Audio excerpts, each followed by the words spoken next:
First of all, Gabriela, Cristina, thank you very much for organizing this session and for providing us with the opportunity to listen to what Mia Couto and David Brookshaw have to say about their work. Well,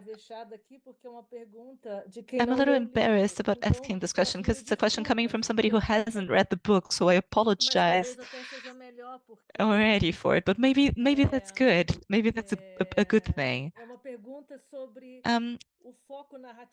My question is about the storyteller, narrator.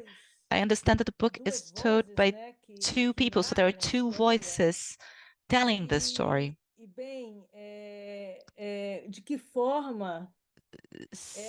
So how do these voices characterize themselves? Of course, there's the gender and probably other aspects that might be a little more concrete, but as of the language, how do they define themselves through the language? And how was it possible for the translator to bring that into the English version? How was it possible for the reader to understand the differences between the speeches of these two people? Because for me, as a literature teacher, I'm already very anxious, very excited to read this book, because this is what brings everything together. So we have this mixture between the voice and the content. This is my question, the question coming from somebody who hasn't read the book yet. Ana Cláudia não leu o livro e eu escrevi, já esqueci. Ana Cláudia hasn't read the book, and I have written it, but I have already forgotten how I wrote. So we are a good team, Ana Cláudia.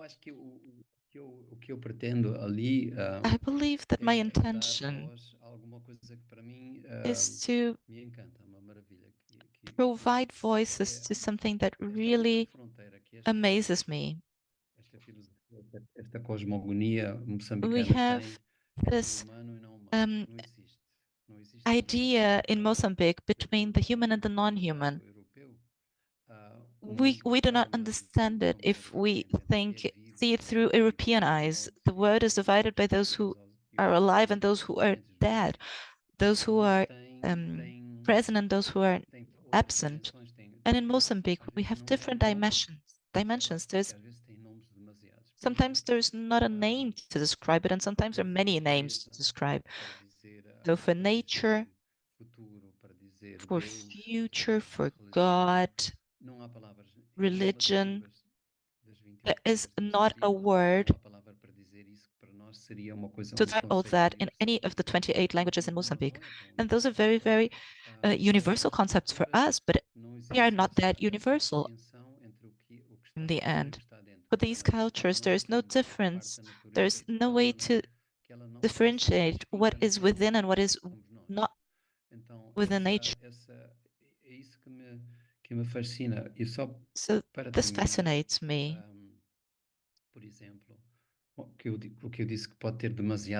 And what is that there may be sometimes too many names for a concept. So Ana Cláudia, if you would like to know how to say woman in some of the languages, where I was, for instance, Nyasa, woman can be said in 7 or 8 different words, because woman is a noun, it's a name,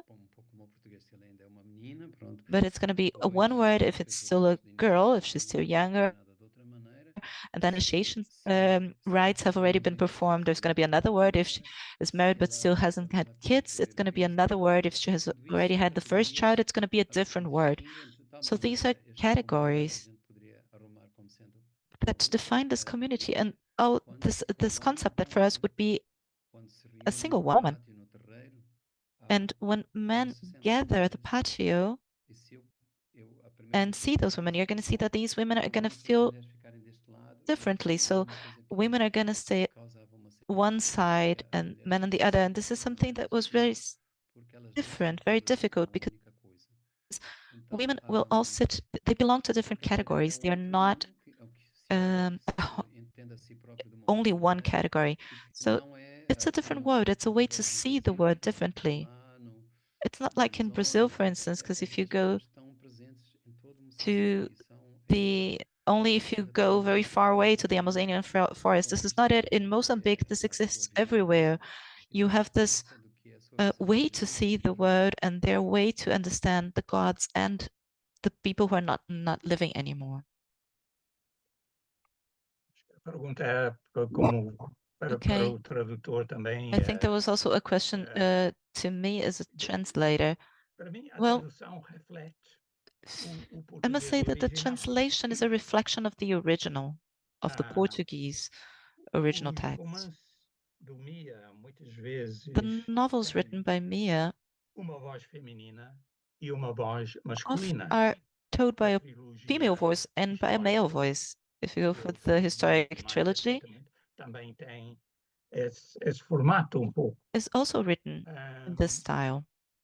No caso da versão de Miramar, in the case of the story narrated by Maria Mar, she's also a kind of a writer because she writes her impressions of the world.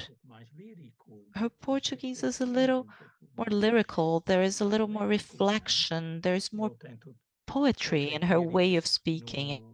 And I try to reflect that into my translation into English. Whenever I was translating the voice of the hunter, I must say it was a little more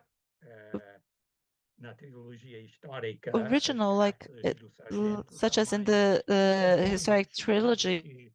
We had letters from the sergeant, and they were also different than those written by Imani. So